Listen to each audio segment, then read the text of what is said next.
Welcome to The Explainer.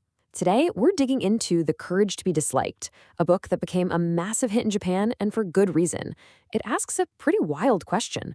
What if your past has absolutely zero power over your future? Think about it. We're all kind of raised on this idea that our past experiences, our childhood, our traumas, are what define who we are today. This book says, nope, that's not how it works. It argues we aren't just products of our past, we're actually the authors of our own lives. Let's see how. So, to really get our heads around this radical idea, let's start with how we normally think about our problems. The book kicks things off with a story about a young man and his troubled friend. So, the story goes like this. There's this guy who has basically locked himself away in his room for years. He says he really wants to go out, he wants to get a job, meet people, but he just can't. The second he even tries to step outside, he's hit with this wave of anxiety, heart pounding, hands shaking. Now, the conventional explanation, the one we'd all jump to, is to look at his past. Maybe he was bullied, maybe he had a rough home life. We automatically assume some past event is the direct cause of his anxiety now. And this is the logic we all live by, right? Cause and effect. Your past shapes your present. It just seems like basic common sense. But what if it's completely backward? This is where it gets interesting. The philosopher in the book, who represents a school of thought called Adlerian psychology, proposes something pretty shocking. He says the whole idea that past trauma determines our present is just wrong. Okay, so this comes down to a huge shift in thinking. Most psychology focuses on what's called etiology, the study of causation. It asks, why did this happen, by looking at the past. But Adlerian psychology flips it and focuses on teleology, the study of purpose. It asks, what is the goal of this behavior right now? And here's the conclusion that'll blow your mind. From this point of view, the anxiety isn't some illness caused by the past. It's a tool that the friend is creating himself. Why? To achieve his secret goal, to stay inside, where he's safe, gets his parents' full attention, and doesn't have to face the challenges of the real world. So this is the core idea from Alfred Adler himself. It's not the past event that controls us, but the meaning we decide to give that event right now to help us achieve our present goals.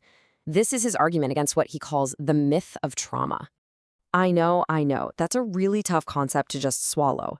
So let's bring it a little closer to home with an emotion we've all definitely felt: anger. The book gives another great example. Picture this. You're sitting in a nice coffee shop wearing a brand new jacket you love, and a waiter accidentally spills an entire cup of coffee all over you. And you just erupt. You fly into a rage, yelling at the top of your lungs. You'd probably say the anger was automatic, an uncontrollable impulse that just took over, right? But you know the drill now. Adlerian psychology would say, hold on a second. Instead of asking what caused the anger, let's ask, what was the goal of that anger? The philosopher argues that you chose to get angry. You could have calmly explained what happened, but that takes time and effort. So instead, you manufactured rage as a tool to instantly dominate the waiter and make him submit to whatever you wanted. It's a shortcut. The book gives this perfect real-world example. Think of a mother who is screaming at her daughter. Then the phone rings, and she instantly switches to this polite, calm voice. Hello? If anger were some uncontrollable passion, she couldn't just turn it off like a light switch. It proves it's a tool that we pick up and put down to achieve a goal. In her case, controlling her daughter. All right, so if emotions are just tools, let's take this idea and scale it way up. What if this doesn't just apply to a quick flash of anger, but to our entire personality? So all those things we think of as our fixed personality, like I'm just a pessimistic person or I'm naturally anxious, Adlerian psychology calls this your lifestyle. And the most revolutionary part is you weren't born with it. You've chose it. And that's the obvious question, isn't it? It sounds completely bonkers. Why in the world would anyone choose a lifestyle that makes them miserable? Well, it's because even if our current way of life makes us unhappy, it's familiar, it's predictable. We know how to navigate the world this way. Changing, on the other hand, means stepping into the complete unknown, and that creates a ton of anxiety. It's kind of like driving an old, beat-up car.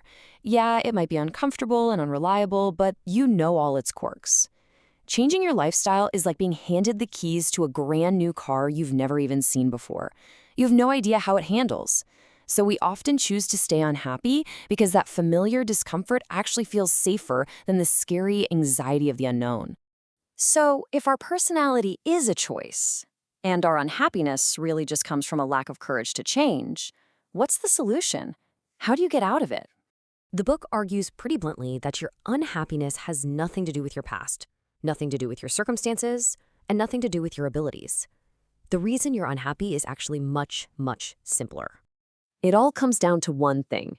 You just lack the courage to be happy, the courage to choose a new lifestyle, and to accept all the freedom and the responsibility that comes with it.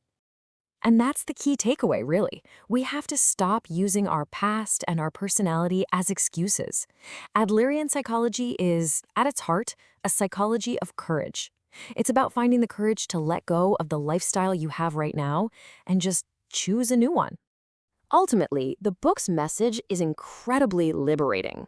It's saying that no matter what happened to you up to this very second, it has no power over the life you live from now on.